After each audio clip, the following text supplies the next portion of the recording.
Vamos ler um texto bíblico. O nome é A Justiça Divina. Despiu-me da minha honra e tirou a coroa da minha cabeça. Jó 19:9. O versículo em destaque mostra-nos como o justo pode errar em suas conclusões.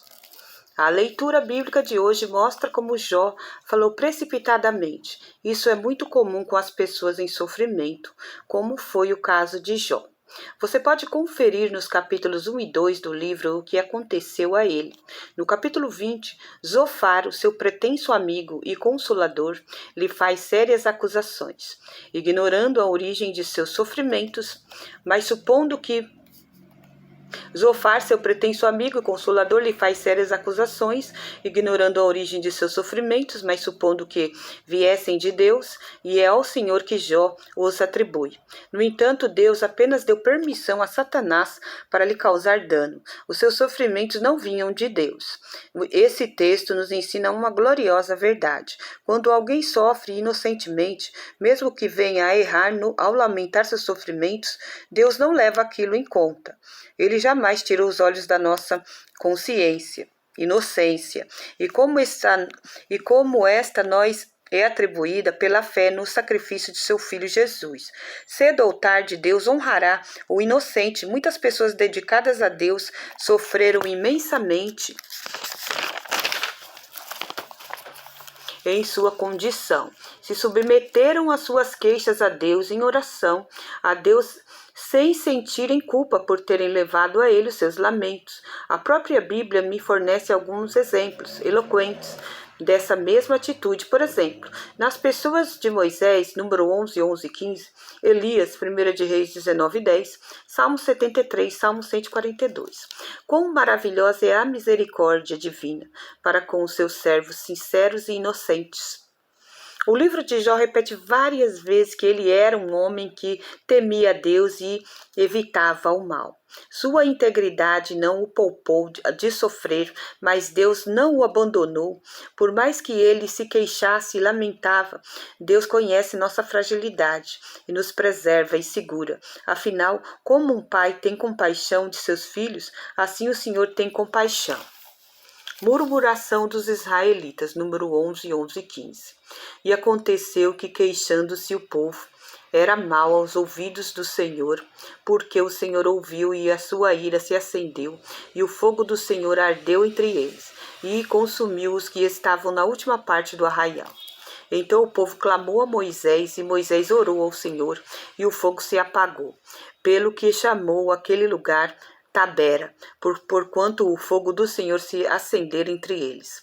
E o vulgo que estava no meio deles veio a ter grande desejo, pelo que os filhos de Israel tornaram a chorar e disseram: quem nos dará carne a comer? Lembra-nos dos peixes que no Egito comíamos de graça, e dos pepinos e dos melões, dos poros e das cebolas e do alhos? Mas agora nossa alma se seca, coisa nenhuma lá senão este maná diante dos nossos olhos.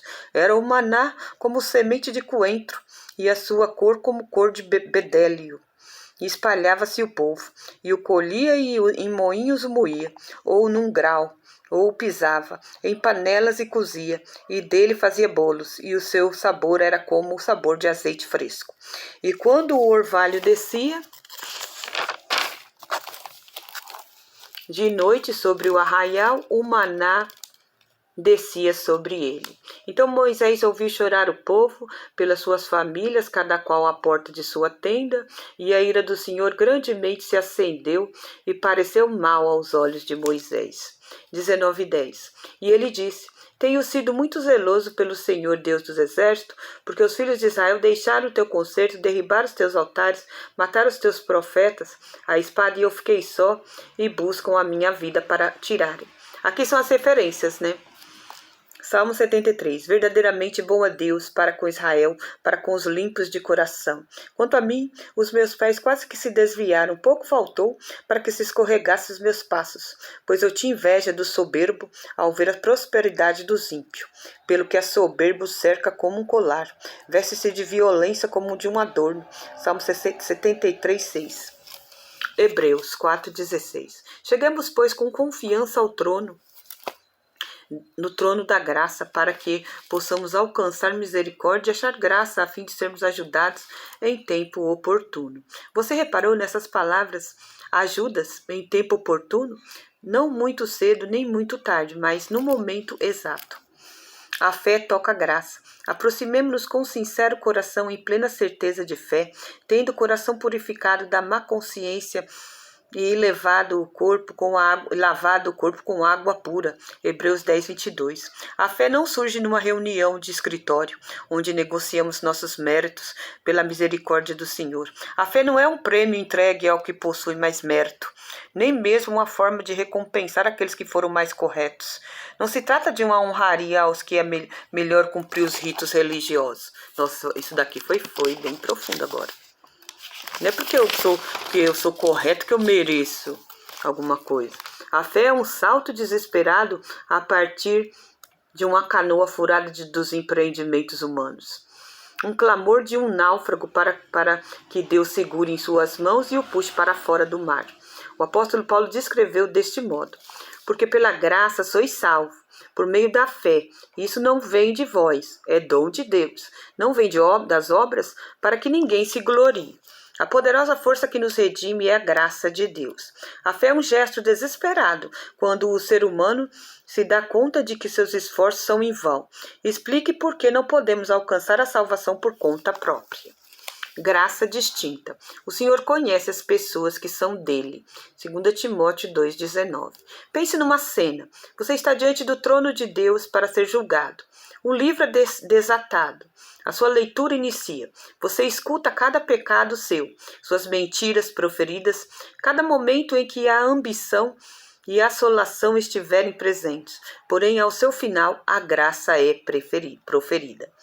A sentença, a decisão repleta de misericórdia divina, será retumbante em todo o universo. Compreenderemos ali, pela primeira vez em nossa existência, a profundidade de sua bondade, graça distinta, compaixão classificada e perdão anotado. De pé, com reverência, ouviremos pecado e após pecado sendo proclamado e por fim inocentados. Ao inimigo só restará se encolher humilhado.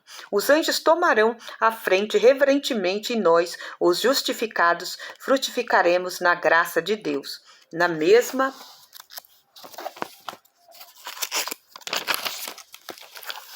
porção que formos perdoados. Entenderemos o quanto o Senhor ama e cada um de nós ali o glorificaremos.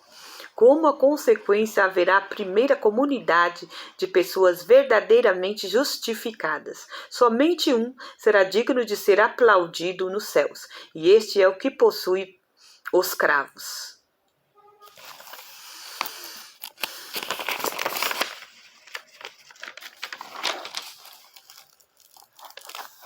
Vamos ler uma oração. Vamos orar. Quando preciso de mais amor em minha vida. Ó Deus, saber que eu sou amada pelo Senhor me dá grande paz. Ajude-me a amá-lo com um coração puro, para que nenhuma parte do meu ser ame algo ou alguém mais do que ama o Senhor. Ajude-me a ter amor no coração mesmo quando enfrento dificuldades e provação. Que o seu amor me aperfeiçoe e traga plenitude aos meus relacionamentos e situação. Que a paz de Cristo seja o juiz em seu coração, visto que vocês foram chamados para viver em paz como membros de um só corpo. E sejam agradecidos. Colossenses 3,15. Então, fica na paz. Espero que tenha sido edificado por essa leitura. Amém, Jesus.